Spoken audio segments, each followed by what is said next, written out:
man, what's going on, guys? Welcome to episode 31 of the Uncommon Line podcast. Mark, what's up, buddy? Hey, man. We've got Chris and Jim here standing by. They're obviously not in the shot yet, but they're here. But we're going to kind of give you our intro, introduce you to our badass guest today that I knew was a badass prior to having him on the show, but then, I was sent some photos, which we're going to get into, and he's done all kinds of crazy stuff, but, dude. American hero. Yeah. No, that's no joke. Legit American hero. And not only that, dude, some of the photos I got, the one with the grizzly or the brown bear, right? Brown bear. All I pictured was Star Spangled Banner, America, fuck yeah, just the most American thing ever. Because, anyways, it's going to be an awesome episode. We're really excited about having him here. We're back at Texas Gun Experience here at the, HQ now for a lot of the podcast episodes. So, but it was an interesting day for them. We almost got to be a chance to be able to catch a dude stealing here, which we were bummed about not being able to take part of. But thank you to Texas Gun Experience about having us back up here in the boardroom and set up here and opening their doors for us. USACA is down there right now. They are, yeah. It's they got Full Auto Friday, which I don't know if they do it once a month. You know if it's once a month or is it every Friday? Every Friday. So Full Auto Friday, you can pay, you come here, mag dump. A minigun, you can mag dump, which I want to do the rotary, the Gatling gun, which would be awesome. So thank you to Texas Gun Experience for having us out here. Thank you. Before we get to bringing on Jim and Chris for Pushing the Line, episode 31, we've got some announcements. See? So some hints that we're going to drop. So although we're drinking whiskey right now, we may or may not be announcing here soon a new whiskey sponsorship. And we may or may not have done an episode with him, former Green Beret. Really excited about starting a partnership with them. You'll see more coming with that. For now, go check out Leatherwood Distillery. We'll be making more announcements there soon. Some of the special editions they have coming out. You can go on their website. We're there. They deliver to 31 states, not all 50, and we're trying to get them here in Texas. Talked to Andy today, trying to get him down here for a distributor. But I know nothing about alcohol other than just drinking it, and I've got to find a connection there. So if anybody knows a connection, I need a liquor distributor to get them into Texas. Jalapeno. Okay, cool. That's my recommendation from all of you. Yeah. Jalapeno. Yeah, he actually started it with his terp. So y'all got to go back and listen to the episode. He was his interpreter who was with him in Afghanistan. They started the company. Really, it's awesome. So. Anyway, so we've got that coming. We're going to be not announcing some shirt drops here soon, so be checking that out. I'm not going to give you any hints on it. There may or may not be guns involved in the shirt drop. There may or may not be. I don't know, Zach. It's just determined later on. Anyways. Anyways, on that note, let us talk about our sponsors and the reason we're here and able to do what we're doing and the equipment we have set up. Tack Hunt Fish, thank you so much. We've got some stuff working out with them. He's going to be back in town here a lot lately, which y'all have some stuff working out with them too. So Triarc's got stuff in the works with them. We got stuff. They got money moves. Really excited about the stuff coming out with them. He's got, so the new thing is the dual tone, I guess is what you would call it. Oh, yeah, man. Did you see that? Yeah. That's the black and awesome. The tiger? The black and the tiger stripe. Oh, sick, dude. He's done all kinds of stuff. Something y'all need to check out, though, for all of our listeners. We got a lot of guys that are in the military, law enforcement that listen. If you need a special short made for your unit, branch of the military, SWAT team or whatever, go hit them up on their website, www.tackhuntfish.com. Hit the collab button. There's only a certain amount of slots that they do the collab with, but you hit the collab button, submit the recommendation of what y'all want to be done, and they'll reach out to you about doing a custom short for your team. They actually just did a UTD short for, I think, a West Coast team. I could be wrong on that. That's the gay shorts out there. UT shorts. So, and then I guess we got to say thank you to Triarc. Thanks again, man, for the sponsorship, everything y'all have done for us, the doors that are opening up, the partnerships we've made, the relationships we made. We couldn't actually be here without having y'all a part of the show. And more to come, man. We got some cool stuff in store and more guests that we've got coming up. We've talked about some, we've talked about William Petty having him on the show, Kellner having him on the show, and we've got our guests. So without further ado, let's bring them on. Chris from Triarc Systems and Jim Smith, thank you so much for joining us on the show, man. Thanks for having me. I got to say, dude, So we met during Total Recon, which was an event here at Texas Gun Experience. And I had watched some of the YouTube videos that you did with Triarc Systems, and we'll get into like how y'all met. Okay. But so I already knew you were a bad motherfucker, like a badass. You know, you have done some just unbelievable stuff, true American stuff that, you know, I have a cool job, but my goodness, you had an awesome job. But then I got these pictures yesterday from Chris, and like you've done a lot, man. And I you know, shame on me for not knowing all this beforehand. But real quick, Jim, let's kind of, because there's so much to cover and so much to talk about and what truly makes you uncommon. But how did Triarc Systems and JIT, because you've got a company, right? A training company? Yeah, my company, Spartan Tactical. How did y'all get involved with each other, and how'd y'all meet? I met you through Jerry many years ago. Yeah, it's 2012. We had a mutual friend. Took me out to, he had a facility up in Jacksboro where he was doing government contract training. And it was around 2012, and I showed up with the gas gun, a 308 gas gun, and since then got to know Jim really well, and from there on he's just been a friend and mentor as far as when I've grown up in the industry and helped me out, you know, network me in contacts, but also give me good feedback on firearms and just honestly just wealth of knowledge. I mean, Jim knows everything about every gun, and but not to mention, but that's the experiences once you get to know Jim. There's more to it than just, you know, obviously his career in the military, which was amazing, but there's so much he did after the military that was, you know, instrumental to a lot of things that applied to today, as far as with firearms training, law enforcement, and just hunting and outdoors and stuff like that. So I've learned a lot from Jim. So Jim, you were I'm going to get kind of, just correct me if I'm wrong, we'll go into detail about it, but to kind of summarize, so you were a Delta Force sniper, correct? I was. Okay. And so to kind of be, because I'm going to keep hinting at this and talking about this project ever since, you know, until anyways, but you're working on the bolt gun project with Triarc Systems right now. I am. And obviously bolt guns and, you know, sniper platforms have evolved so much over time. Yeah. Give us your impression of this gun coming out and hitting the market, and that since you've been working on this project. Well, if you want a gun that'll generally keep them in 3/8 inch of a group, this is the rifle to have. Yeah. That's awesome. And you shooting it in what 308 or 6.5? 6.5. The PRC or the Creedmoor? Creedmoor. Just Creedmoor. Okay. Yeah. Which was that even? So I don't want to date myself here. No, it wasn't. I know where you're going with this. We had 308. It's a fucked up question. And then guys looked at 260, but it never really went anywhere. We Okay. had 308 and 300 Magnum. Yeah, I wasn't trying to be like, you're fucking old, bro. I know where you're going. Anyways.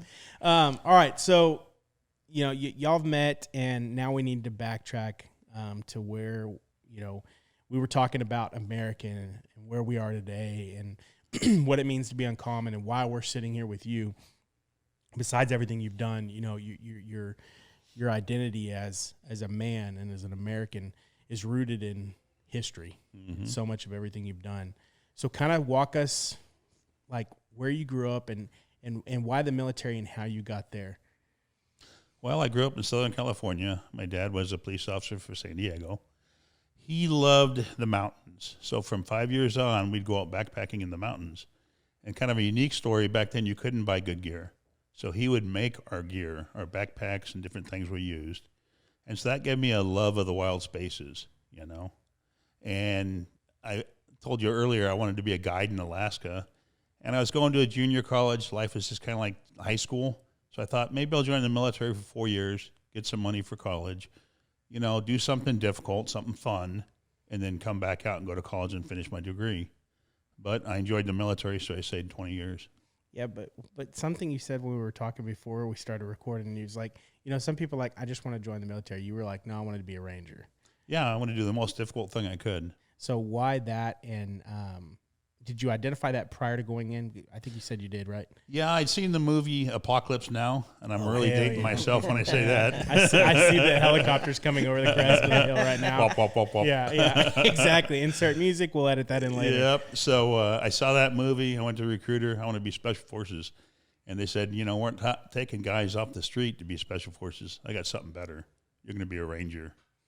So I did that, and it taught me two great things. Taught me discipline and attention to detail.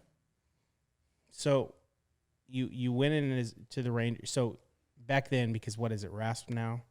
Or we had RIP back RIP. then. Okay. Similar, I think probably more difficult actually. Yeah, I imagine everything bet was it a was little bit. I imagine everything was a little bit more difficult during your time. Which I'm not saying you're old, and I keep fucking having to stop myself by saying that. But I think there's something to say about where you've come from to now, and I want to go back because I'm gonna ask you later on. What do you think your opinion is of today's man versus the man you grew up with and were served with? But we'll get back to that.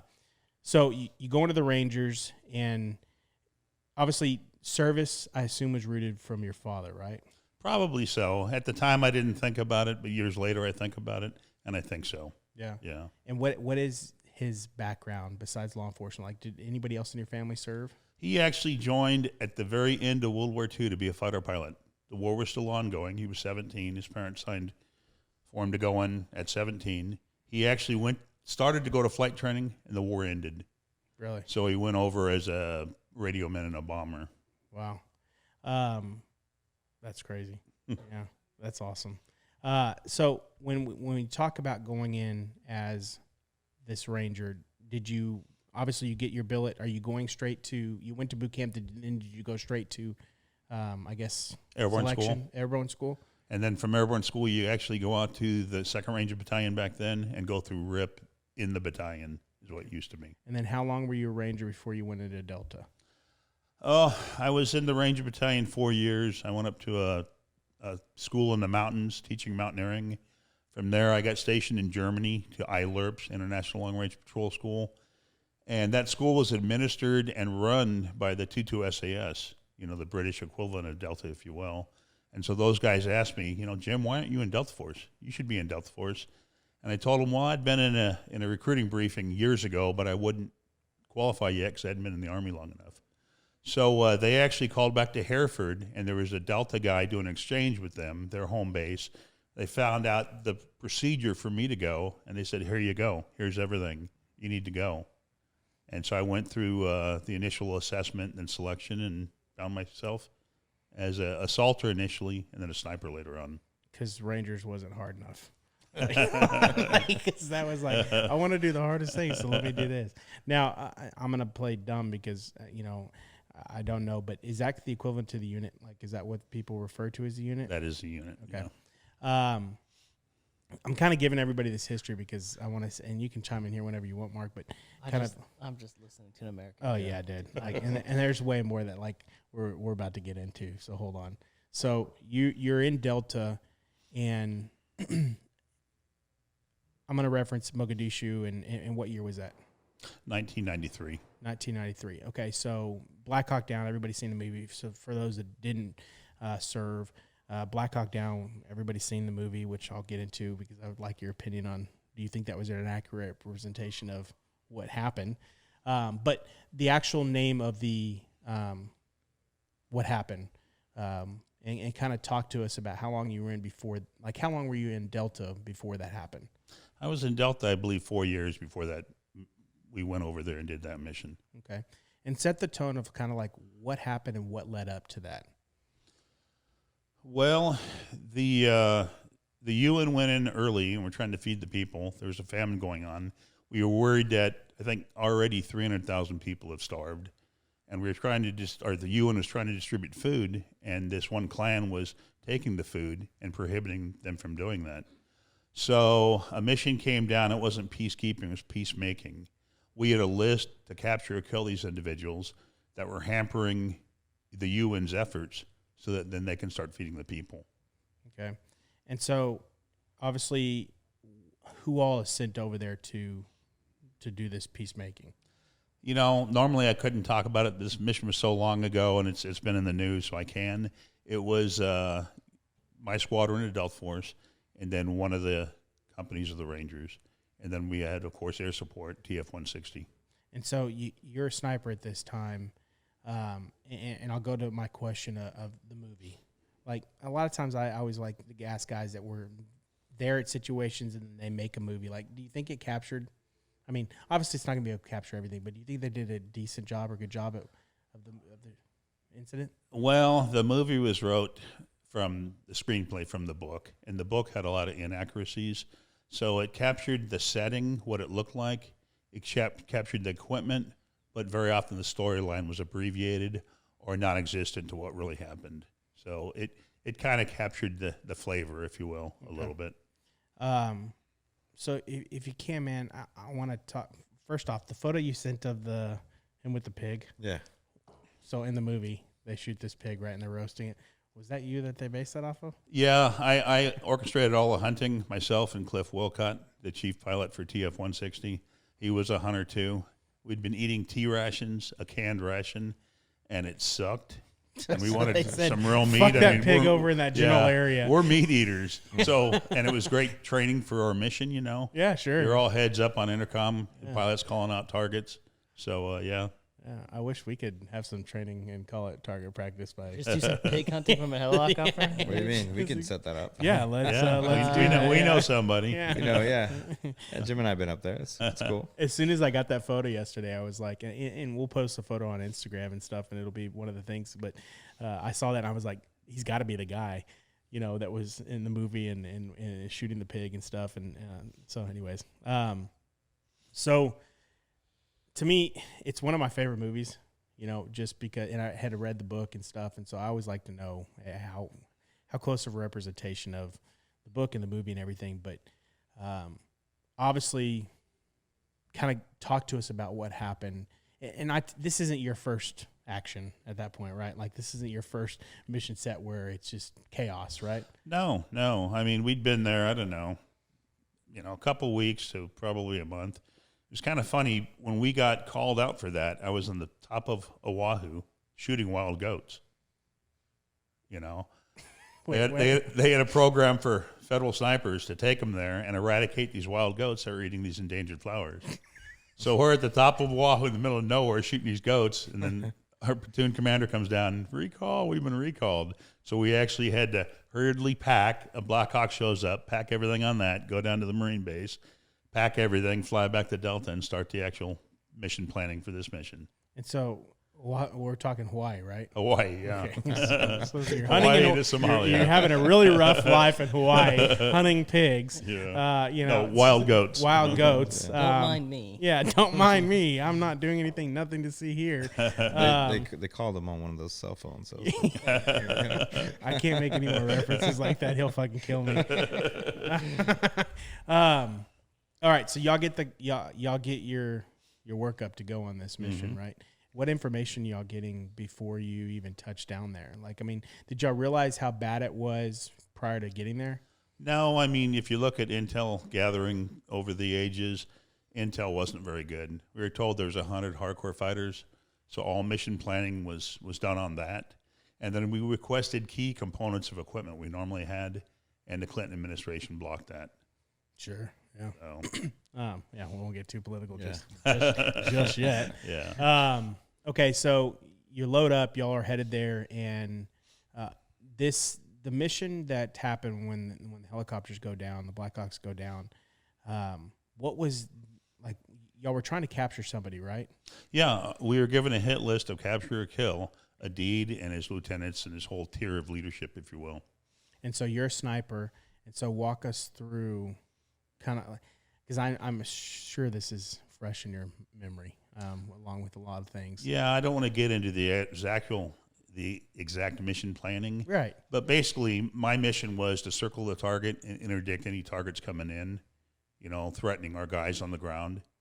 So I was in the left door. We were flying in orbit, engaging. And on October 3rd, there were targets everywhere. It was, probably our 8th or 10th mission, maybe 6th, 7th. And there were more targets we've ever seen before. Really? And so how long are y'all on the mission before the helicopters go down? Well, you're flying, and by we'd probably been in the air 20 minutes. And we know things are kind of dragging out longer than they should be because we're seeing a 5-ton truck loaded with enemy personnel, and it's smoking, had been hit by an RPG. So at that time, it told me in my mind, we've lost the initiative, things are starting to lag. And shortly after that, I remember feeling the bird shudder and shake and spinning counterclockwise out of control. And I almost was slung out the door. If you see the movie, the guy hanging out the door was me. The A7A strap caught my armpit. Somehow, by the grace of God, I pulled myself back in, scooted behind the seat of the door gunner, and made the call. This is Super 6-1. We've been hit. We're going down. Yeah, shit. Okay, so I didn't realize you went down. Yeah, we actually crashed. So this is happening, and obviously, I'm sure during, you're on a totally different level, but when anything like this happens, you're reverting back to training, I assume, and mindset and getting, but obviously shit's hitting the fan. Yeah, I mean, you're so full of adrenaline, you're just going back to whatever you're trained. And so, do you remember what you thought when that happened? I made my peace with God and thought I was going to die. That bird was spinning out of control, and I just figured that was it. So then you don't die, and then what's your thought? Well, normally the guy sitting on the floor like we are, your back is broken. So I reached up as high as I could on the door gunner's seat to get my ass up off the seat, so when we impacted, I wouldn't break my back. Well, we hit a wall and rolled on its side, and my feet were on the ground, my weapon slung around my body still. Got smashed up from all the stuff in the actual aircraft, but generally I was okay. A little bit concussed. Wow. Yeah. And so from there, obviously, now you're changing your mindset, I assume. Yeah, immediately the bird was taking enemy fire. You can hear bullets hitting it and cracking over the top of it. So, I knew we were in perilous straits at that point. And, okay, there's so much there, dude. Yeah, and I'll tell you, experience. And this is like when I first met Jim, and it was at the SHOT Show. I think it was 2013. So I knew Jim just for a little bit, but I remember he showed us all a video out there. There's kind of one of the suites and stuff, but he showed us it was cool because it was just like an old video, and but it showed the actual footage. So it was pretty interesting, but you could see some of the movement and everything else like that. So like you're... It's real. And that's the whole thing, like going from seeing the movie, because as a young soldier, I read the book. And I didn't know any of the events took place. And it's kind of interesting because one of those persons involved in that incident was my battalion S3 when I was a young soldier. And people would tell me, oh, that's so-and-so. And I'm like, I don't, what happened? And then later I read the book, and then, fast forward, then I meet Jim. And so I already knew the whole story, and then I watched the movie. But then actually seeing the footage that Jim had, it made it real, per se. It wasn't just like a movie. And it's an interesting thought to take away from it, because obviously just hearing Jim's stories and his experiences, but people would only get a reference to the movie, but when you see the actual footage, it's interesting. That's awesome. Let me ask you this, Jim. Like, obviously, because you said about 4 years you've been in Delta in that point. Had you had any close calls with death that are that close? That Not at that point, not no. Not crashing a helicopter, then getting shot on the ground. Nope, that was as close as it came. And you talk to me about the mindset at that point. Y'all are cut a little bit different, right? All you special forces guys, but even then, y'all have got your Delta guys and your guys that are above tier 1 that you just y'all are just. To be honest, man, I would sometimes. I mean, we've have a few drinks, like y'all are just kind of fucked up in the head for good reasons. That y'all are just like zero to fuck you faster than anything else. So obviously mindset's different, but when this happens, how do you keep that composure? Well, you go back to your training. For one, you have faith in your mates, and you have faith in your equipment. Yeah, faith in the whole system. I knew I had helicopters above me still. I had teammates that were still alive, and I still had my weapon. So I'm ready to rock. So what happens after this? So you're so we crashed. One of my teammates saved our life, basically, Dan Bush. Jumped out. He was on the opposite door, jumped out, and ran to an intersection, engaged 2 enemy who were coming to finish us off. So if it wouldn't have been for Dan's actions, we would have all been dead probably. By the time I get there, Dan had been shot in the pelvis and had fell adjacent to that intersection. And I get there, and the 2 enemy are sitting there fighting for cover, and they still have their weapons, so I engage both of them. And then I'm looking at a very bad situation. I got a street going this way, street going this way, street going this way, bullets cracking by nonstop.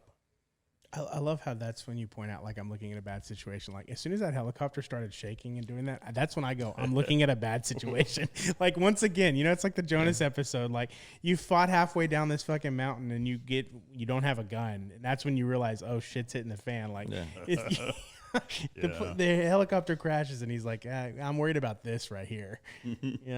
That's what I mean. Y'all are just cut differently. So from there, you're on the ground. I mean, you're having to fight for how long? You lose track of time. When that happens, you get adrenaline kicks in. I had a slight concussion. And in my mind, it seemed like I was there on the ground in 30 minutes. Okay, so I'm at the intersection, and I'm sitting there looking, why isn't anyone helping me? I'm all by myself. Dan's been wounded. At one point, our sister ship orbits around us, and I hear the minigun go off, and ceiling tiles rain down on top of me from the ceiling of the building I'm standing adjacent to me.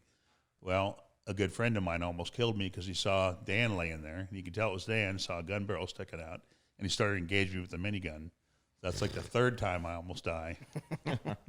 Holy shit. So I run back to the wreckage, and I'm looking for somebody. A guy comes around from the other direction on full auto and sprays me with full auto, and one round goes through my shoulder. Yeah. And was this an enemy that did that? Enemy, yeah. So I engage him. So how many times were you hit? Just once, just shot once, yeah. And so you're shot. So then what's your mindset at that point? So again, you're on adrenaline and you're going so fast. This is a good kind of highlight of that. My teammate Steve runs up. He's a 300 F1 medic. I tell him I've been hit. He pulls my vest away, looks at my shoulder, and runs off. And again, you're going on adrenaline. You're going so fast. He thought, not life-threatening, next task. So I thought, well, it must not be that bad. And stayed in the fight. Obviously, seeing that guy run off, like, oh no! Like, with the confidence, I'd imagine though. He's like, all right, I'm still good. Let's go. That's what I thought. Yeah, I'm still good. Let's go. Oh, he said trust in your team. Yeah, exactly. Well, and you said it best. You've got trust in the whole situation. Yeah, your team and everything, and so there's a lot. Once again, there's a lot there. But so you're hit, and how long is this engagement go on? I mean, you're down on the ground before y'all finish and get rescued and everything, so to speak. I mean, y'all are really rescuing yourselves, but you know what I'm saying. How long is that? So I go back to the corner at that point. A little bird lands, and I grab Dan and drag him. Initially, with two hands, going back to the bird. I got to drop him, shoot a guy down the street, and drag him one-handed back to the bird as I'm shooting down the street with the other hand. Get him to the little bird. I pick him up and almost get him loaded, but I drop him after his kit, his weight, his weapon, and then being shot in the shoulder. So I make the right seat of that helicopter get out and help me load him. Dude, so something that sticks out to me is this.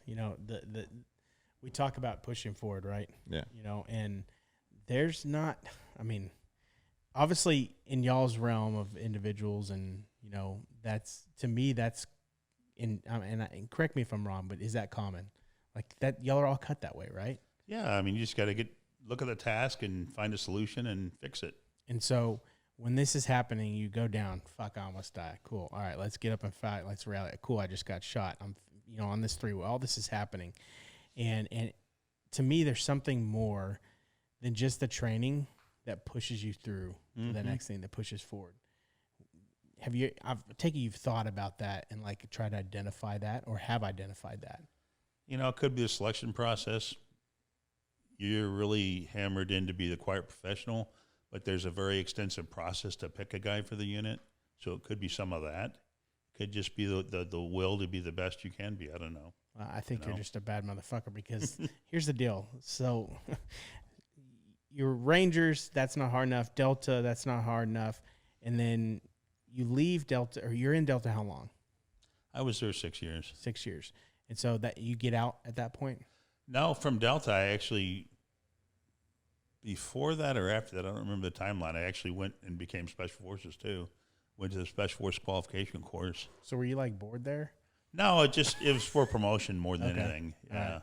So then you leave and go to Sports Special Force, and you're there how long? No, I actually just went back to the Delta. Sure. From there, I left for my last 4 years in Alaska. Okay. Because I wanted to have a guide business in Alaska. Yeah. So, and that's what I got to get to. Like, there's a lot of cool stuff, but like, everybody kind of knows. I mean, like hunting, and we're gonna get you there one day. Yeah, I'm gonna hunt. Yeah. I got the photo of him standing over this Boone and Crockett bear, and I just was like, my God, like the story to that. And so, and something you said out there, and we'll kind of get into it, is what hunt, you said there was a hunt that was almost one of the hardest things you've ever done in your life. And I'm like, looking at all the story you just said, and then the hunt is the hardest thing you've ever, and so I want that to stick out to people, because like for people to think about like what they do in their lives and hunting and everything, it's not just, shoot an animal and go pick it up. So talk to us a little bit about making this transition from, your military. Like, you've done so many high-speed things to then I want to go in Alaska and hunt big game and guide big game hunts. I think for any guys listening, it's a big transition. You've got a team, you've got a support network. You used to work with guys, then suddenly you're out, So if you're missing that camaraderie, you got to find it somewhere. Okay. From there, I was attached as an advisor to the National Guard Battalion for 4 years. It was a good rehabilitation tour.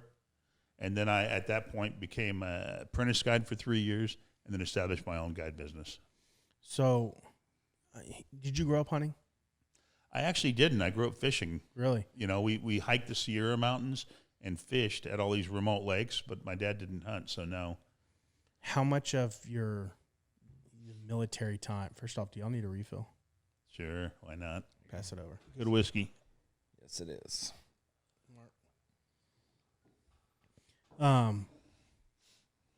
Obviously, your military time prepared you for.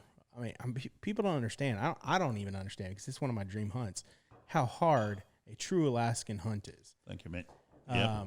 And you said it. You said it yourself. Like, one of the hardest you hunts was a goat hunt or a moose hunt. A moose hunt. One of the hardest hunts you had. And I was asking him how much, total pack out weight. What was it? Pack out weight, 600 pounds? 600 pounds or more. He had to do 5 of the trips himself. And he's like, yeah, it's one of the hardest things I've done. And I'm hearing all these, what you did in the military. And to hear that, people don't understand the mindset it takes just to do backcountry hunts. And to be honest, the guide, right? Because you're handling most of the work. Yeah, I coined a term. You're so far out, you might as well be on the moon. If you don't pack a toothpick, you don't have a toothpick. We're 120 miles from town. Yeah, you get stuck, you break something, you got to fix it. And so you wanted to do the guiding, and originally you wanted to be a pilot, right? Yeah, I thought growing up it'd be cool to be a bush pilot. I never got there, but yeah. So I tried to orient my guide business around not having a pilot. That's awesome. A little bit cheaper, a little bit easier. Mark, we should make your first hunt just a big bear hunt in Alaska. Dude, if Jim's guiding it, then yeah, cool. I'll literally just tell me what to do. Yeah, and I imagine a lot of the individuals that you were guiding for, first off, how many of these motherfuckers were just rich motherfuckers that had never been on a hunt in their life and that they just wanted a guide? I had a couple like that. When I write my book, I'll have a chapter about them. Yeah, I think you definitely need to write a book, man. Yep. So, because I got a little bit pissed. We were out there. He said, yeah, I wrote my, after I wrote my, what was it? You said like my second book? My second book. I didn't know there was a first book. He's like, well, after I write my first book. So you're into the guiding the hunts and everything. And some of these photos are just incredible. And They are. And I'm jealous of it, because it's like truly one of my just dreams to go up there and hunt, and really just to go up there and see. And you ended up there how again? Again, when you leave the unit, you have preferential treatment for assignments if they're open. So I was leaving under good standing, and there was an open position in Nome or Bethel, and I picked Nome, Alaska. And Nome, Alaska's in relationship to Anchorage. Let's use that. It's on the edge of the earth, right where the earth drops off. Oh, great. All the flat earthers that listen to our podcast are going to be like, wait, whoa, see? He's a believer. If you look at the, way up north, the Seward Peninsula, it's almost to the Arctic Circle. Wow. Okay, so craziest story from a backcountry hunt in Alaska. Oh, my gosh. There's so many. What do I pick? Although he just tells a story where him and his wife were going and they were almost chased by a bear. I'm like, what? This is just a normal weekend for Jim. You ever see that video? Jim's life. You ever see the video of the guy gets his face ripped off by the bear, and he's like talking through his fucking hole in his mouth? Oh my gosh, yeah, that's common. It's just like, it fucking happens all the time. No, I mean, It's just another fucking Saturday for Jim. I'll do the goat hunt in Hawaii. a big brown bear will run into you, Yeah. knock you over, and then immediately try to crush your skull. So when he's trying to crush your skull, he'll pull off your scalp or pull off your face. It happens. So before I was a guide, I got charged by a bear, and I was cool as a cucumber. Sure. I took a knee and went to chamber a bullet, and the bullet wouldn't chamber. Oh my god. So I ejected it, went to chamber another one. It wouldn't chamber. I ejected it, went to the third, wouldn't chamber. So then I stood up and said, well, I'm going to bayonet this son of a bitch. Sure. My dog had stopped it, fortunately, and then the hunter at that point, he was just a friend of mine. I wasn't guiding, taking a friend out. He went ahead and killed the bear. So, okay. American hero, Black Hawk Down, bear killer. Yeah. I fought a bear with my bare hands, and I beat him with my pinky toe. I actually had a plan to jump on his back and pull my knife and try to cut his throat, but we didn't have to get there. How many close calls happened like that when you were guiding? Just that one. Really? That one. I was pretty smart about how I did things, yeah. I mean, it seems as if, and I'm just kind of, my wife is sitting here and she knows like one of my dream hunts is a bear hunt, but But you might be on your own on that one. yeah, but it seems like sometimes like some of these videos, like this video, I don't know if you saw it, like this guy that, Do you know the backstory on that one? I'm not talking about that one, Mark. Let me finish my story. Oh, sorry. The guy who's sitting at the curb or on the bend of the river, and he's sitting there, and the grizzly just comes and sits next to him. Mm-hmm. Like it's like no big deal, and the bear's just sitting next to him. Or like these hunters that are up in the blinds in their tree stands, and the bear just runs up the tree, and they're fine. Yeah, I want that experience, but I just don't want to be chased and have what Jim describes. My God, the bear sits on your face and fucking crushes your skull. And peels your face off. Yeah, it peels your face off. Jim's like, just another Friday. So, all right. So going back, so you're guiding in Alaska, and how long do you do that for? I did it off and on for about 7 years. You apprentice before you get your license. So the apprenticeship program takes 3 years. Then I got my license and guided. And so then you transition from guiding to then let's talk about Spartan Tactical and kind of what you're doing now. And you've done some government contracting, and that's how y'all meet and SHOT Show and everything like that. That's, I mean, like 180 degrees. You switch from guiding to, training. Well, I actually did both. Oh, you did? Okay. Yeah, through the years, I was still training and then guiding 2-3 months a year. Oh, that's right. We talked Yeah, about that because yeah. you don't guide year-round there. Not necessarily, No. no. I started the Air Marshal program up. Me and 7 mates started that whole program and ran it. That's awesome. Yeah. So after 9/11, I assume. Yeah, I was a week after 9/11 taking the pistol course myself in Atlantic City, New Jersey, their headquarters. Yep. Wow. So you're the one to blame for that pistol course. Yeah. So what's the qualifications on that again? They watered it down. They had a bunch of feds come in and just made it very easy. We were shooting one eye from 500 yards, from a seated position. You guys would be pussies against a bunch of bears. Shit, dude. Did you know a bear will sit on your face and tear your soul out? So the Air Marshals program, 9/11 happens. Obviously, everybody knows where they were at. You weren't serving at that time, right? No, I was actually in the bush on a Dall sheep hunt. And how bad did you want to get back behind a gun? Well, as I'm driving home, I went ahead and emailed the agency, said, this is who I am, and I'm ready to go overseas. Oh. Yeah. And so, did you? Okay. Enough on that. Yeah. Damn it. Anyways, did you know a bear can sit on your face and crush your soul? Damn it. So many other good stories there. So starting the Air Marshal program, and, this is still a program that's happening nowadays in your training company. How long have you had Spartan Tactical? I think full-time since 2007. Okay. And y'all did a lot of government contracts, right? Yeah, a lot of military contracts. We worked with SWAT teams a lot. Mm-hmm. Awesome. All right. So we kind of went through and you still have your company now, right? I do. Okay. So now I want to get to the nitty gritty. Go back and visit some of this stuff. Kind of got a history on Jim right here. There's a lot more that's probably not even been Jim told. Smith, the Bane or the Bear Spane. Yeah. So here we are in America, 2021, after a year of where people are just people are panicking over some of the craziest bullshit, and you're fucking on a helicopter, crashes, chased by a bear, all this stuff. You see this year, and you look back, and just give me your overall thoughts. Like, first word that comes to mind. We're seeing the culmination of a propaganda machine. What do you mean? It's taken America. The people in charge right now have the media, which is a propaganda machine, and everything you hear is just their propaganda, not the truth. And which is interesting, because I assume where you come from, and especially special forces, and y'all use propaganda to win wars at times. Yeah, there's an element that does that. I was a war fighter, so I didn't do that. No, I know. Tell lies. I rob souls. We call it harvest. Hardcore. A giant fucking I think we need a shirt with that made. it's harvest time. Yeah. So obviously, you look back and you come from a different era, right? And there's one of the things we talk about as being uncommon, and like where we are as individuals today, and the generations and the kids we're raising today.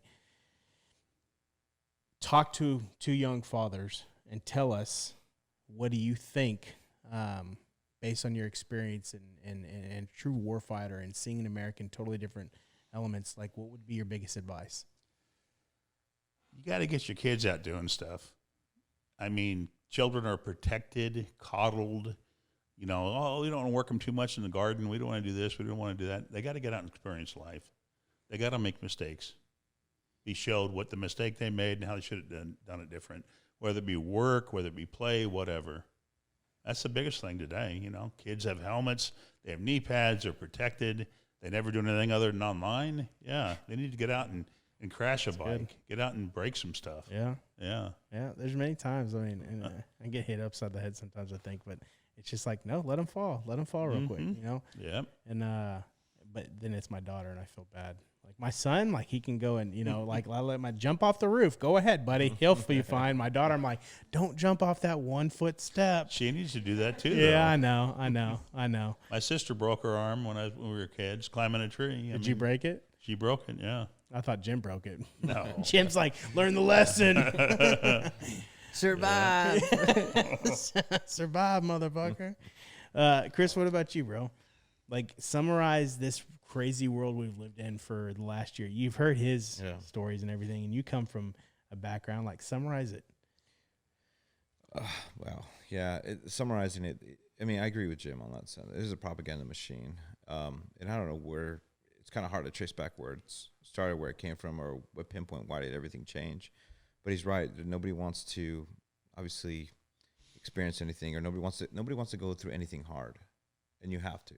I mean, life's a struggle, and there's going to be hard times, and so many things you have to do to, just like general people you have to work to feed yourself. I mean, that's just life, and you have to really accept struggle. Yeah, not just like forgo it or try to get rid of it, but you have to accept that it's a part of life, and nobody wants to do that right now.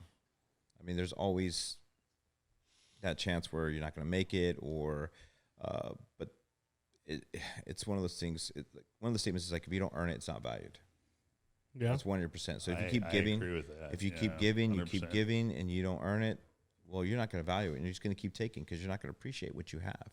And people don't know. It's like some people grow up poor, and I tell funny stories, but like this is kind of ridiculous. But to have like a name brand box of cereal growing up was like a big deal to me, because like you don't have a lot of money growing up, so you get like some cheap food or anything like that. It's just like little things like that. It was appreciated because you had to work for it, and it's gone. Like a lot of people are just giving stuff. Just like whenever you lower the standards for something, you're giving that to the person, and they're not going to value it. Well, and I think, let me preface this. There's certain city councils and governments in the states right now that are even passing stuff about,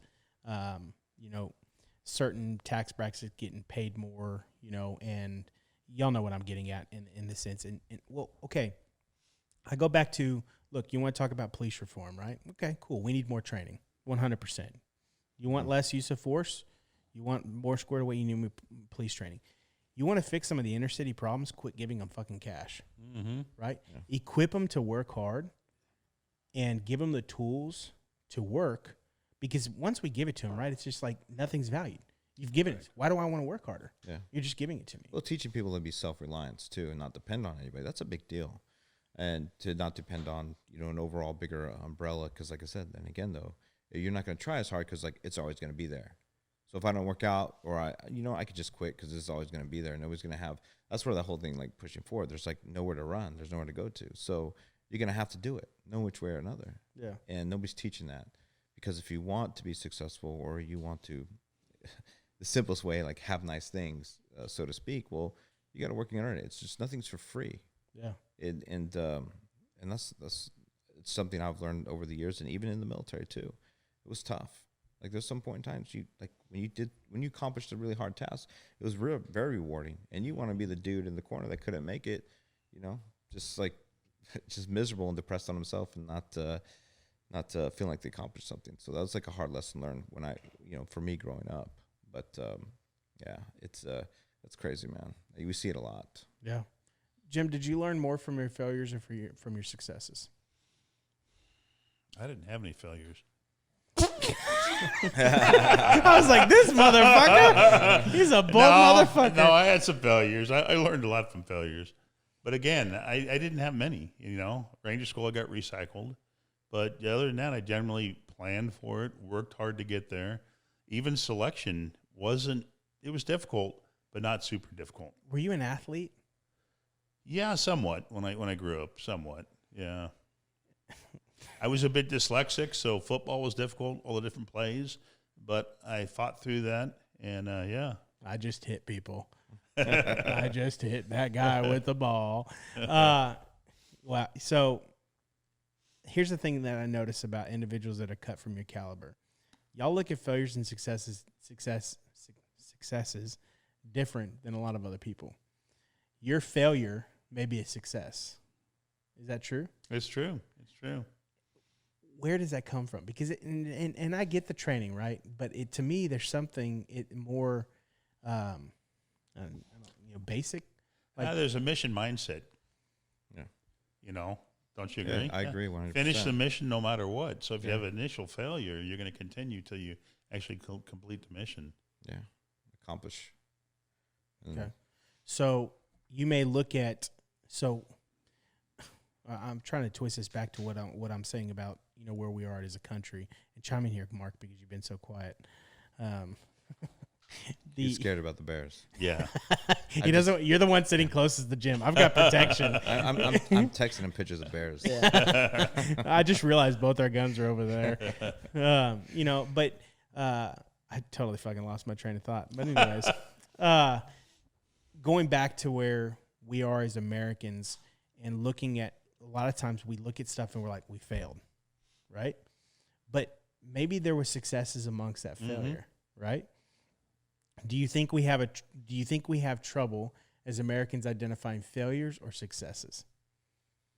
Probably identifying failures. Nobody wants to fail. I mean, you think back, how long have they given participation trophies? So nobody failed. Everyone got a trophy. Yeah, at times people are going to fail. Other people excel. If people excel, look at what they did and try to emulate that and excel yourself. So it goes back to like we talk about canceling stuff, right? This cancel culture, right? Yeah. Even if we're canceling history, right? Even if it's negative or bad history, why erase it? Because we want to learn from it, right? Yeah, that's a communist plan. Yeah, you just got to look what they've done in other countries. It's true though. It truly is. True though, because like a lot of people for all this stuff they complain about, you can go to another country and it's fucking miserable. I mean, we should be blessed and very appreciative to what we have here. Yeah, because we have a lot. We have an abundance. Of everything. I mean, all you need is like $2 and you go to McDonald's, not a fulfilling meal. I mean, you get a couple McDoubles. Like I said, we have an abundance. There's countries out there starving. So let me ask you this then. So do you look at, I mean, obviously there's bullshit happening in our country. Yeah. Like stuff we're just like, I mean, us sitting here, I think we're kind of like-minded individuals. Us sitting here going, what in the world? I mean, are you kidding me? Mm-hmm. But do you think, like, do you sit back and go, why are we sweating this? Or do you sit back and go, no, I'm worried? I sit back and say, no, I'm worried Okay. that we've got to this point and no one's called it, you know? Yeah. You've got to actually, there's no more PC. If they tell you this, you say, no, that's not the truth. This is the truth. We have to stand up for what the truth is. Yeah. Well, now they have a lot of technology too. So just like I said, those people who are open and want to present the truth, whether it's the truth, it is what it is, how ugly it sounds, Correct. but they won't let them, just like how a lot of people get censored on social media, they won't let people present it. Just, it might not sound good, but it doesn't matter. It's the truth. Well, you can't present it. So now they've established, it's like a control method. They have to reduce that. So they, and it's not a matter of like anything, they want anything to sound bad, but it's all, you know, a method to push an agenda. The truth police, Yeah. 1984. Yeah. It's kind of funny because, just like I said, it's just like, it's using a lot of outlets because there is a lot of, when you have like a lot of companies with social media platforms, like tech companies that have a sway into elections. You can say all you want, but the truth is they have a sway into elections. Because if you can promote one political candidate's ideology, but you won't let another's approach, well then, dude, you're controlling it. You're part of that whole thing where you want the outcome to be a certain way, and it's just not fair. So how worried are we that this sense of control by, we'll call it big tech or whatever, is going to truly affect our country's outcome in the long run? I think we should be very, very afraid. Yeah, the And First why? Amendment. The First Amendment is being usurped and taken over right now. Yeah. And you can see it. And the one thing too is like we can all see what's going on. Like the media, like, come on, you see Joe Biden you see him, like the guy doesn't know where he's at. Like, it's just plain and simple. Like, you don't have to be, like, just look at it. Anybody with common sense, doesn't matter what political ideologies you have, it's just common sense. You look at that dude and he's like, he doesn't know what's going on. I mean, come on. So did y'all see the photo Come of on. the, did y'all see the photo of the, like somebody, I guess from his right shoulder, he had notes on like pictures, Oh, people's yeah, pictures and stuff. You Dude, know, he ain't like, out, he didn't in there. He didn't, Yeah. dude, he's, man, it's crazy. Enough said on that. Yeah, exactly. I know what exactly. you're Yeah, saying. I They mean, can go just- down the rabbit hole, but that's It's scary yeah. for our nation, though. No, okay, it is so scary. that's what I want you to scary. expand on, Jim. Yeah. Like you've been all over the world. You're well traveled. You've fought in many different wars. You've fought in different conflicts, and you've seen what's happened overseas. And you, as a person, I'm sitting here talking to you, and you're saying, "Yeah, I'm worried." Like, what is it you're worried about? Well, you look at our last election, we're basically a banana republic. I mean, you laugh, but it's true. The way our election laws were just so loose, and will we ever have a fair election again? Yeah, that's the scary part. Yeah. Well, they just passed the stuff in Georgia. We have Georgia did, you're right. Georgia just passed the new election laws, and it's but there's got to be something more foundational, Jim, that you're worried about. Like, Well, so you're on the Uncommon Line podcast. I need you to expand on that. see, Go ahead, Chris. I'm a little bit more. I'm more optimistic. You know how pendulum swings back and forth, and I think it's going to go too far to the point where I think a lot of people are sick of it. You know, it's just Okay, but you and I've talked about this before. yeah. At some point, a pendulum swings, Yeah. right? And if we're looking at it on, I'm not good at science or math things, but A bell graph. that's too smart, Jim. I know. Jim, Well, I don't understand It's that. just a bell. Yeah. Sure. Okay. Up and down. But anyways, eventually it's going to keep swinging, right? Yeah.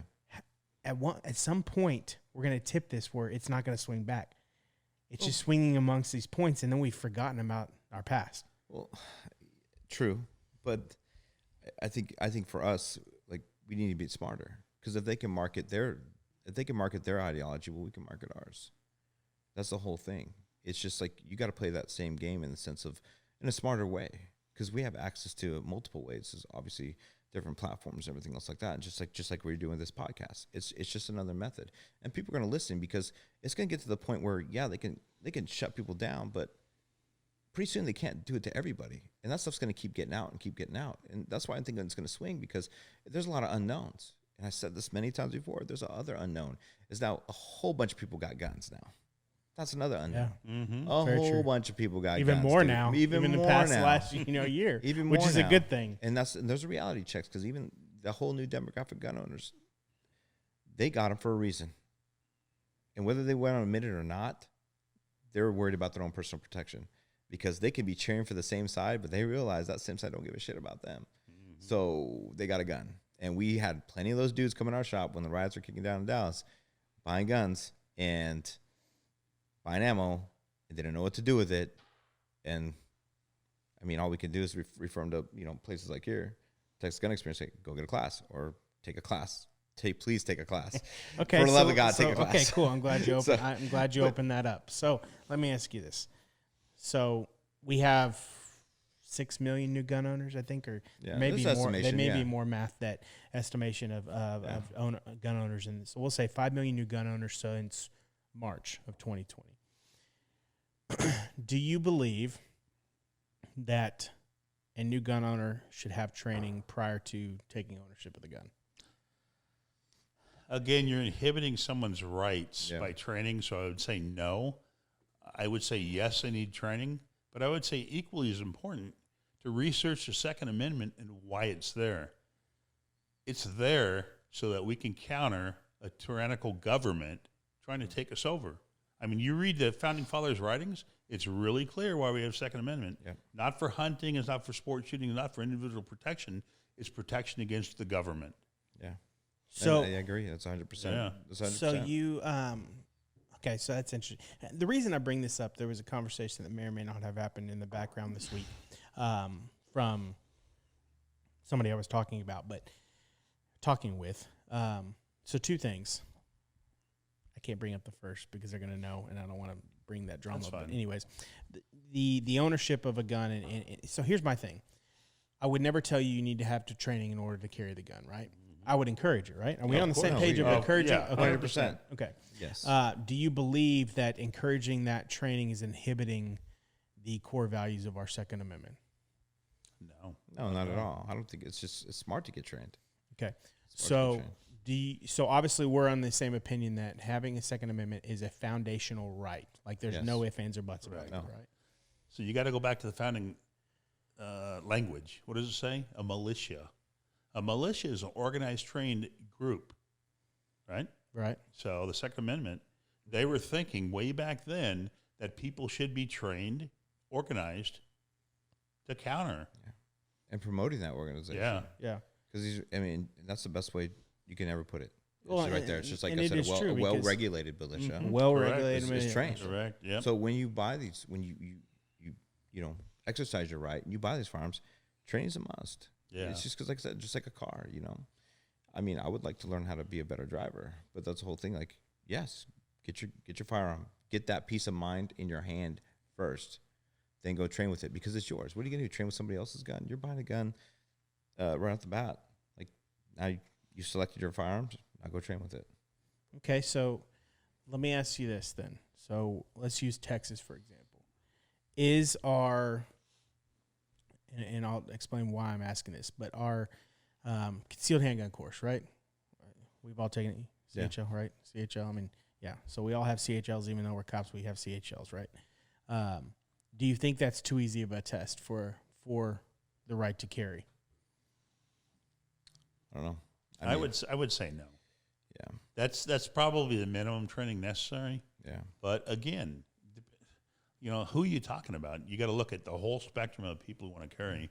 I would say it's probably appropriate. Yeah. But I want them to get more training. Well, I own Spartan Tactical. Yes, we want them to get more training, not only just for the money of it, just for their security, their peace of mind, of course.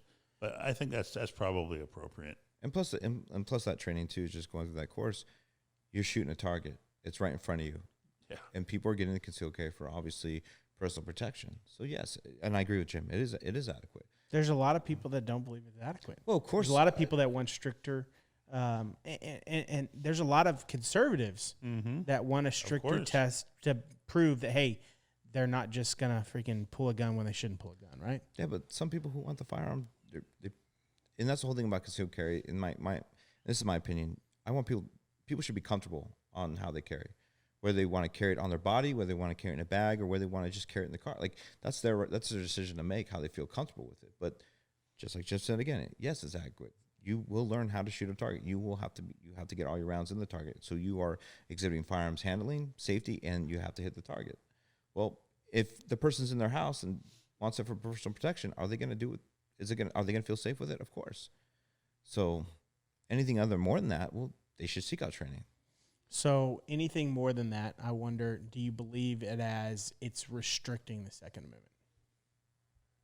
I don't think so. No. Okay. I don't know. So, okay, well, let me rephrase this. So you have a concealed carry course that's enabling the person to to carry the weapon, on about their person in public, right? We make it more restrictive. We then force less people to get a license. Correct. So do you think that's less restrictive of the Second Amendment, or is that less restrictive on the law of the carry?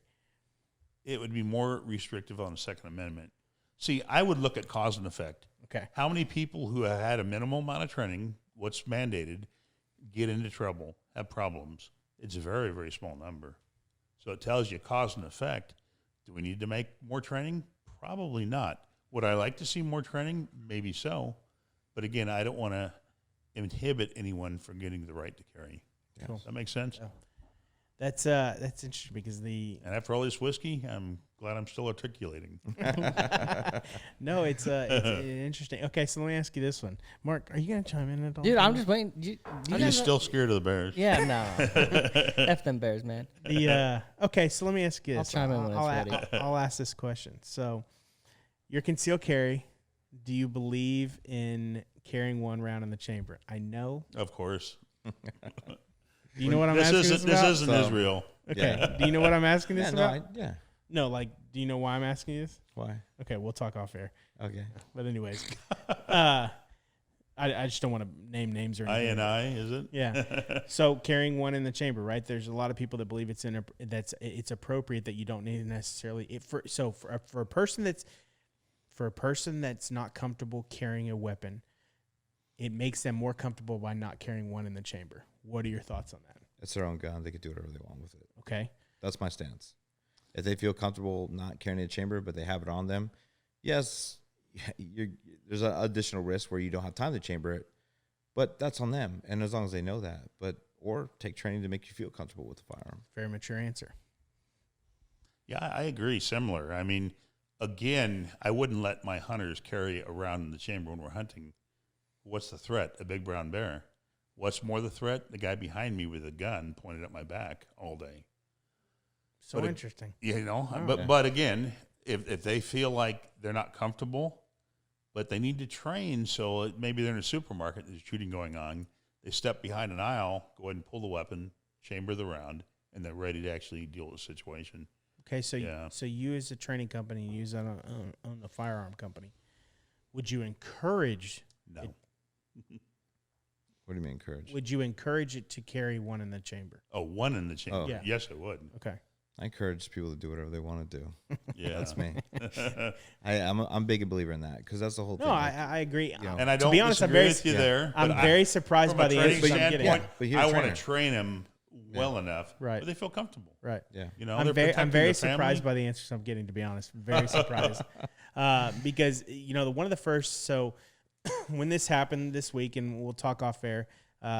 And if you're listening, I have no issues with it. It was very. Here's the thing about this podcast. What's really cool is like meeting the people and hearing the different thought processes that go behind things, and like opening. One of the reasons we started this was to meet people that aren't necessarily like me, to start thinking outside the box to learn from them, right? Mm-hmm. Yeah. So I learned things, right? But I'm very surprised by the answers I'm getting here because there was a lot of me that would have thought that y'all would have both said, no, you're a fucking idiot. Carry a bullet in the fucking chamber because you need to be able to be ready at any moment in time. Yeah, but that's something you teach somebody. Like you can tell them, like, hey, this is why it would be good.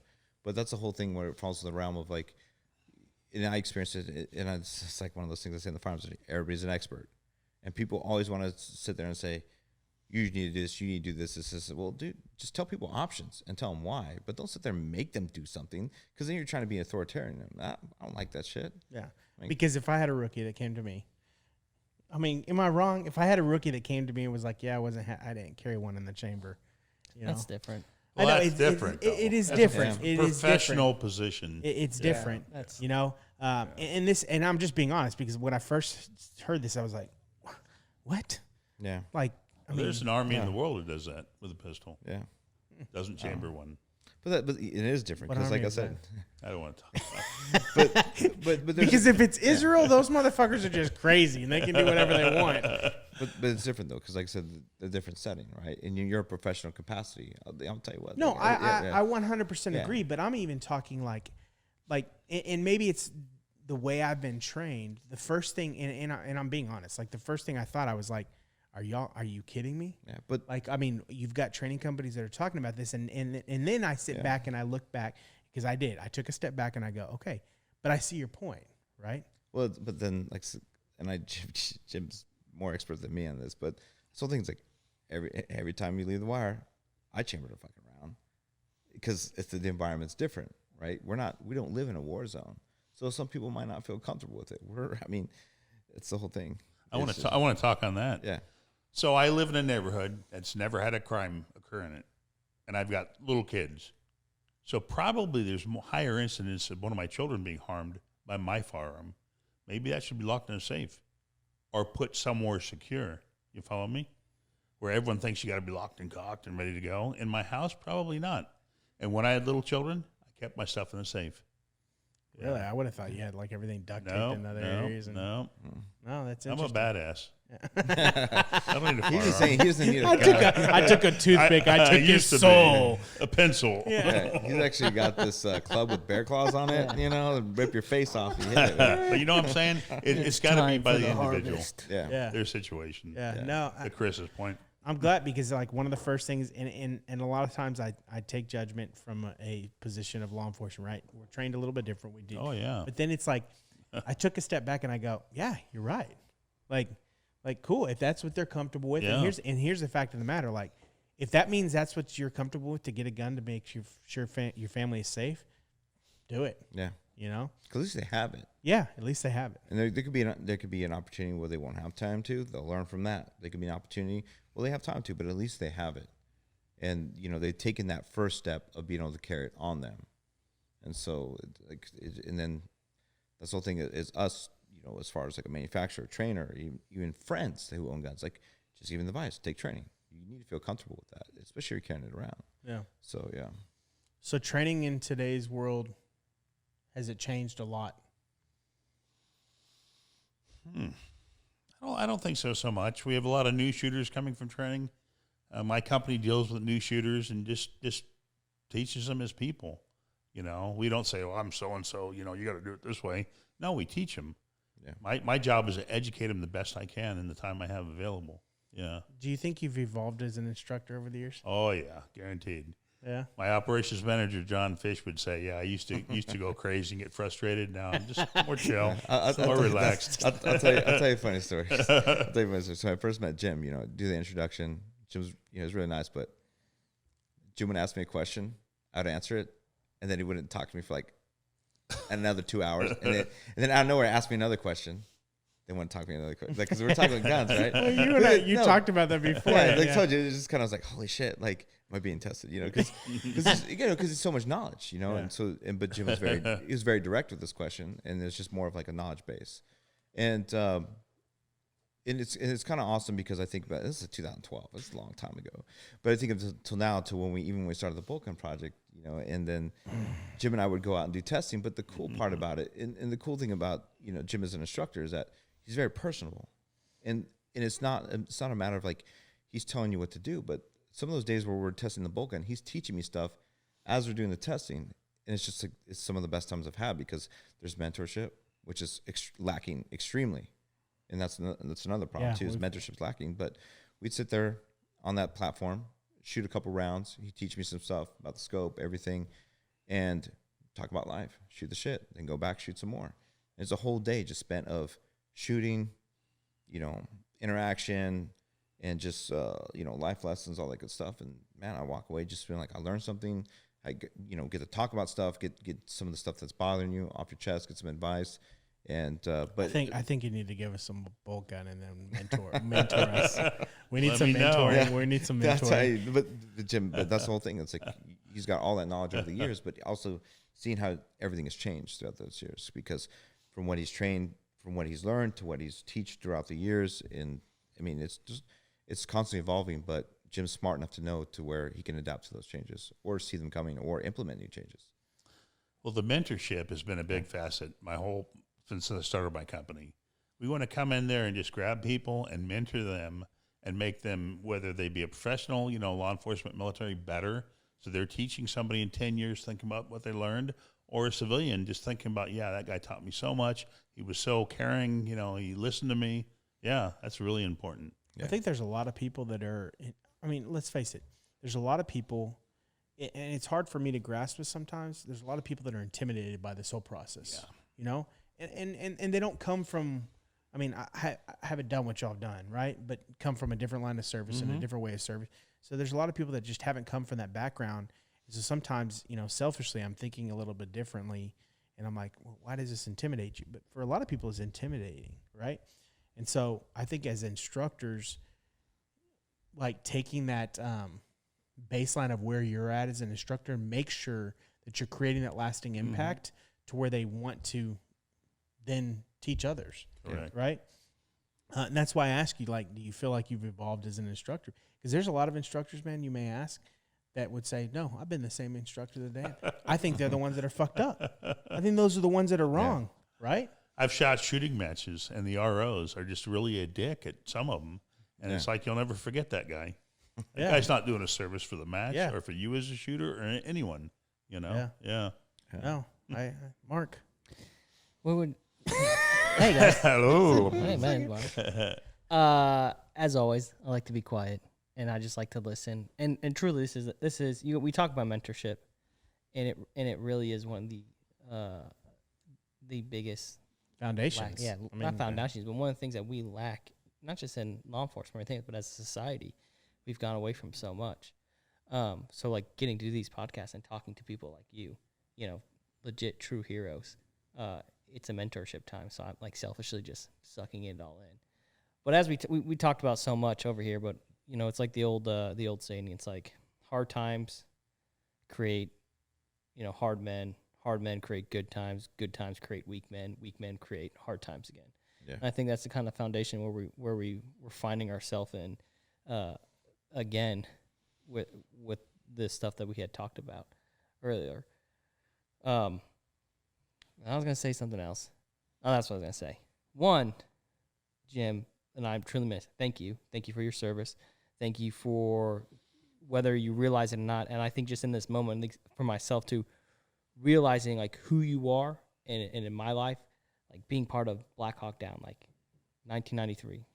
I was born a couple of years before that. But I was born that day. But growing up, growing up in that time, and then being young, and that movie coming out and seeing all those things, you're the real heroes of the foundations of stuff that we said. And I know it's the Hollywood stuff, but seriously, thank you for being an American hero. Thank you for being the warrior that you are. It's inspiring. It's awesome. And getting to do all this stuff, like Brad said, just sitting here and getting to learn as young warriors from being the old man. And that is said, I think we use words today that have lost their meaning, but be wary of the old man in the profession where young men die. And getting to sit here and talk to the old man, learn your fucking spot, shut up and listen to what he has to say, because he's survived, fucking stabbing bears and shit. But getting to do all that stuff, it's amazing. And we talk about so much stuff about participation trophies and people not going through the gauntlet.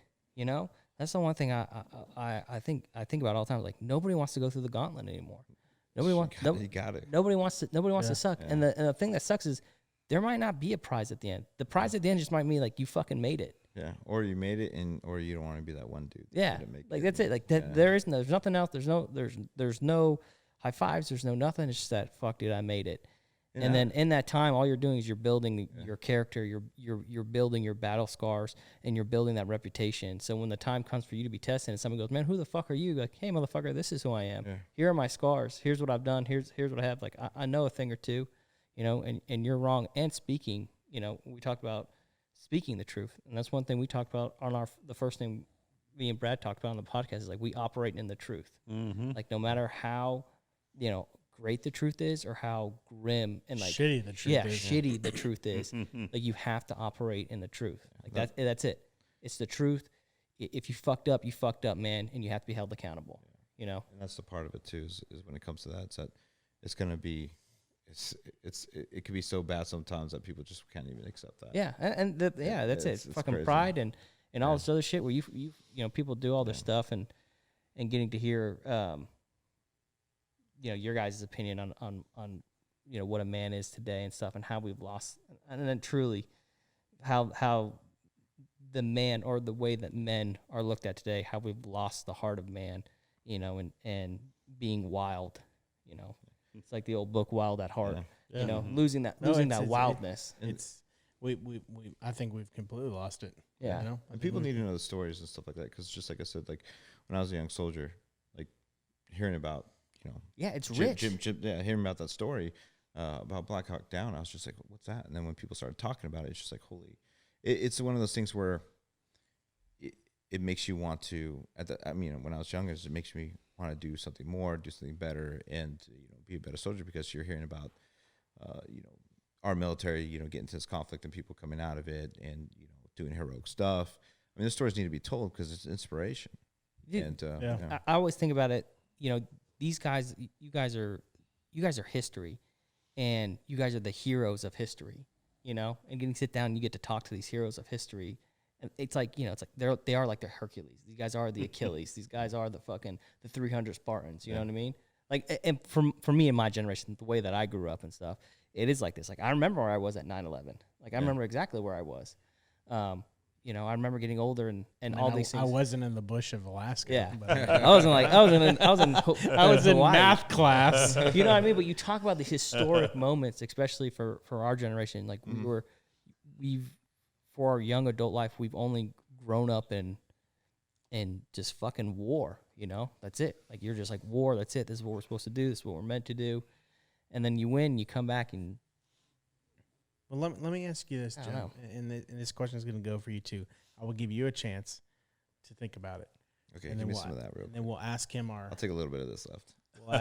we'll ask him our normal question we ask everybody. But Jim, if you had to go back and tell your 18-year-old self a lesson that you've learned and where you've gone, and I mean obviously you've done so much, but like what would be the main thing you tell yourself? And I assume that's the same thing you would tell your son, right? Yeah, I mean, it'd be two things. They're not based on career. Invest more money and be careful of the how do you say it? Be careful of the associations you make. That'd be the easiest way to say it. No, that's good. Yeah. Guard your heart and mind. Yep, Yeah. you got it. Yeah. You got it. Yeah, dude, that's awesome, and that's true because we've talked. You and I've talked about this, like our inner circles. We my circle is small, buddy. You got it. Hey, I'm the circle. Yeah. Some days I wonder if you're in the circle. But it's like, no, it's like it's just. I mean, and luckily, I in 34 years, 33 years, I forget how old I am at times. Realizing that now, I'm glad I did. And to be honest, it was too long. Like just letting certain people in, and you're just like, what the fuck, So, Chris, that question to you: if you had to go back, because we haven't asked you this, like, you have to tell yourself, your 18-year-old self, something, and you're like, look, this is life changing, and I need you to know this now. What would it be? Oh man, I took I took some certain things a little bit more seriously. Especially when I first went into the military. At the same time, though, I was still young, and it was a process for me as I grew up in the military. It was a process for me, and but as events changed within the world, and when 9/11 happened, that changed a lot within me, and it changed my view on the military, even though I was in it, and made me take a little bit seriously. So it changed how everything I did from since then. It's just everything got more serious, right? But there was a need to want to do more, and the whole reason why there was a need to do more was because of stories like Jim and other stories too, that history has taught us. With military history has taught us in some of the when you're in the sorry, as far as like the military unit I was in, how you learn their history. It's when everything came to light, where everything got serious. Well, you want to do more because of those stories, and you don't want to be the guy just not participating, because I know everybody's going to do something different, which is all equal important. But some people want to be in those positions to where they can do a certain type of difference. I guess you could say that. It's all. It's hard to say because I'm very happy where I'm at right now. So I wouldn't be changing too much. Here's the deal. I think that if we caught each other on a different day of the week, it may be something different. We tell each other, right? Tell our 18-year-old selves, like like whatever we're going through in that moment or whatever, may be a little bit different. So it's very subjective. But I like to ask that question just because it's interesting to see individuals of y'all's caliber, the stuff that they would tell versus what other people may tell. I remember, this is another good story with Jim. So it's like he shot a wombat that nearly killed 35 people. No, but I tell you the time I gutted a great white. Jesus, Jim. It was actually a whale. Yeah. No, but I remember this was 2013, and we were at an event for a former Speaker of the House in Texas. Yeah. And I remember we were teaching all these politicians how to shoot guns and stuff, and we were at somebody's ranch in Texas. And it was kind of wild. It was kind of a unique experience for me because, we're sitting there drinking a bunch of booze, and you got a Speaker of the House just hammered and just like taking chunks of meat off the taco, a little platter and stuff like that. It's kind of funny. But I remember Jim grilling some people about the Benghazi incident. He just kind of going off on them a little bit, but he gave me some good advice because it was a turning point for me. Jim's fucking kicking all their asses like, you dumb motherfucker. But it was a turning point for me because I was at the crossroads where I was, starting my own company, Triarc, and I was kind of telling Jim some of the problems I was having, but he said, "Hey, dude, as one door closes, another one opens."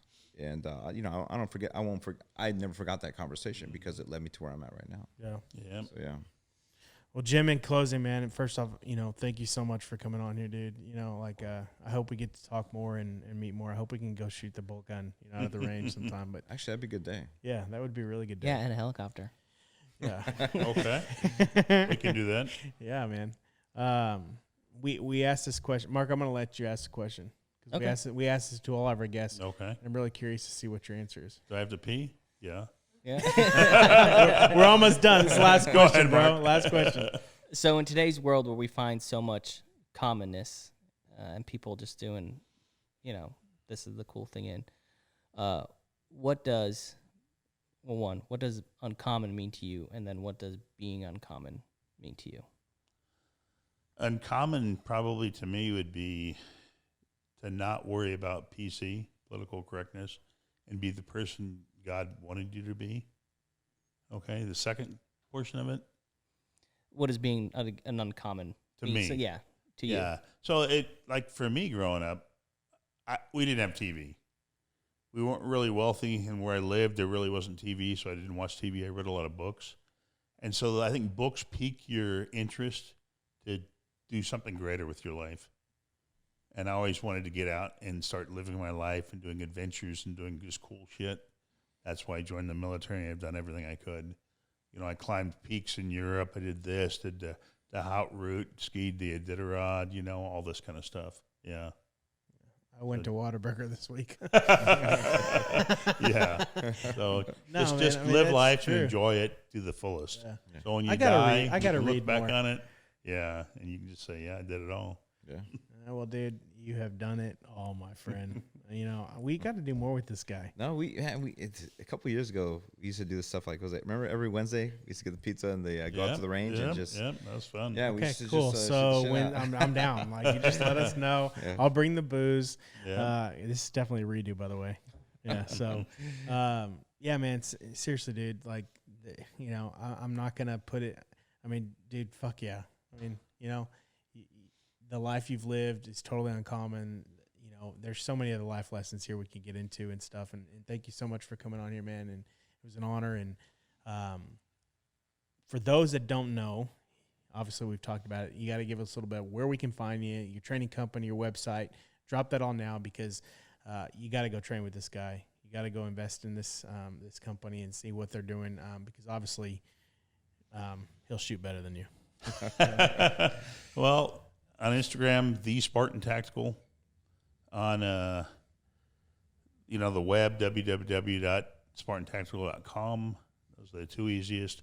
On Facebook, Jim Smith Spartan Tactical. You can find me one of 3 ways. Awesome. So Or you can do a search on Google for Jim Smith. yeah, and he comes up. But you got to tie in Black Hawk Down. You'll find like 40 pages on me. Yeah. I wish I had 40 pages on me. No, seriously, You Chris. kind of do, but just Yeah, there's other pages. Anyways, so let's. they're all memes. Okay, let's no. Seriously, man, like what an honor to be able to sit here in this table. Thank you to Texas Gun Experience, Chris. Thank you for hooking this up, man. We'll announce who we got coming up next on the Pushing the Line series. Awesome time, and great booze and great time. Cheers, man. But we're all empty. Salute. So Cheers. I know, I salute, salute. Salute, man. Remember, guys, go check out the Spartan Tactical. We'll be dropping all the links in the page. Go check out Tac Hunt Fish, Triarc Systems. Thanks to Texas Gun Experience for having us here. Stay tuned to the Instagram. We'll be announcing a bunch of stuff this week. You said mounting. Mounting. We'll be mounting a bunch of Bears. things. Yeah, Bears. bears. So once That again, should man. just be something just like a bear. You It's like a bear. It says the harvest. Yeah. You guys didn't know that bear in that photo, Jim killed it was in 1911. Yeah, exactly, yeah. So thank you so much, man. Guys, remember, stay safe, stay switched on, and stay on comedy. If I'm good just for a day, I won't be guilty.